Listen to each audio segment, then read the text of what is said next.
talk about always a big issue in North Canton, at least since 2007, the closing of the Hoover plant. Is that one of the areas that people are dealing with in your discussions with them? Yes, that's probably the number one question is, what are you going to do about the Hoover Company? You know, I've talked to council. I was at the Main Street Festival. Council people were a couple booths down from me, and I talked to them. And you know, they always say, well, there's nothing can be done because it's under private ownership. Well, I always think there's something more that we can do, and we're going to try it. You know, really, I think what people want is the windows put back in and the plywood removed, and something done with the front yard.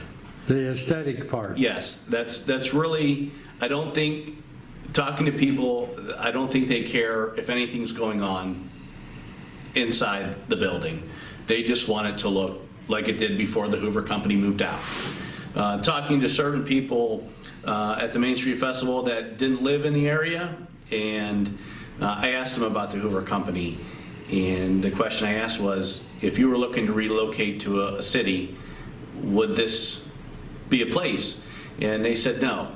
And they said because the way the Hoover Company looks, especially being across from City Hall, they said, well, if this is what it looks like across from City Hall, what do the rest of the neighborhoods look like? So it is an eyesore, and it is hurting people coming into the city.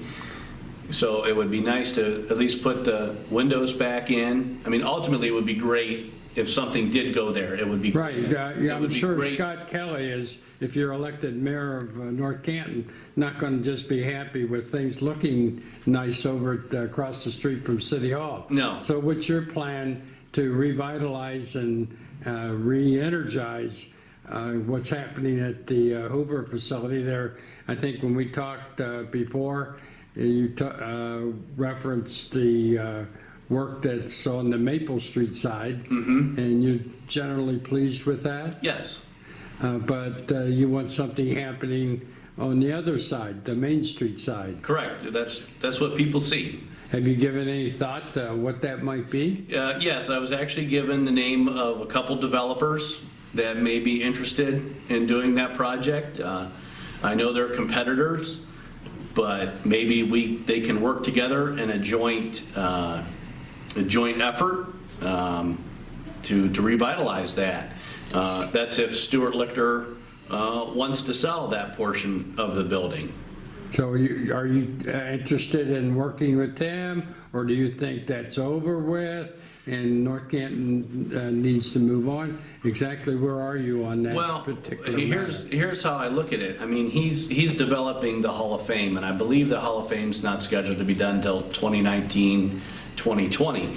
Can we wait 2 to 3 more years for him to come back and work on it, so we scare off more families wanting to move to the city because of, how that looks? Or can he sell it to these developers and we finally turn it into something where it will bring people to North Canton? One of my goals is to make North Canton a destination city, where if you're in Cuyahoga County or Summit County or Carroll County and you go, oh, I've heard of that place, it's in North Canton, let's go, we got to see this. Because not only does that help that business they're coming to see, but it helps the business next door and the next door down, because they're going to go, oh, well, what's this business? Let's go see what this business is. So it all helps out. But I think we got to get some action on that Hoover Company to do that. Okay, so is economic development from your perspective pretty much limited to redeveloping the Hoover complex? No, my number one goal is economic development, bringing business into the city.